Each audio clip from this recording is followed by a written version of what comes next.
Adzan Jumat di masa Nabi, di masa Sayyidina Abu Bakar, di masa Sayyidina Umar itu 1 kali saja adzan Jumat. Jadi kalau sudah memasuki waktu zuhur, itu para sahabat sudah ke masjid, langsung Nabi naik mimbar. Jadi tidak ada adzan awal, langsung Nabi naik mimbar, setelah salam baru azan. Jadi cuma 1 kali di masa Nabi, di masa Sayyidina Abu Bakar, sampai di masa Sayyidina Umar. Di masa Sayyidina Utsman, ketika Sayyidina Utsman naik ke mimbar, ini kaum musliminnya baru setengah di masjid. Ada yang masih di jalan, ada yang masih jual beli, karena umat Islam semakin banyak, jauh-jauh rumahnya.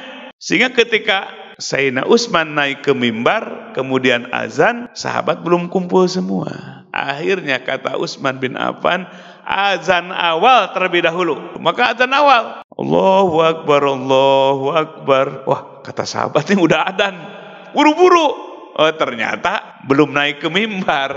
Nah, itu adzan awal pada sholat Jumat itu adalah bid'ah.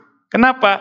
Tidak dilakukan oleh Nabi. Tidak ada pada zaman Nabi. Adanya pada zaman Utsman bin Affan radhiyallahu anhu.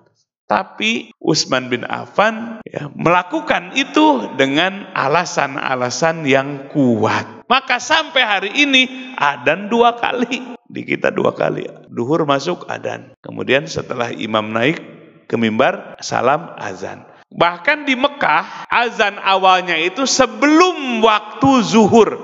Kalau di kita kan zuhur masuk, baru azan awal, adzan zuhur. Di Mekah dan di Madinah, adzan awalnya itu kurang lebih 1 jam sebelum azan zuhur. Jadi kalau adzan zuhurnya di Mekah dan Madinah jam 12, jam 11 sudah adzan. Allahu Akbar. Bapak pertama, waktu itu udah waktu zuhur ini, sholat aja qobliyah.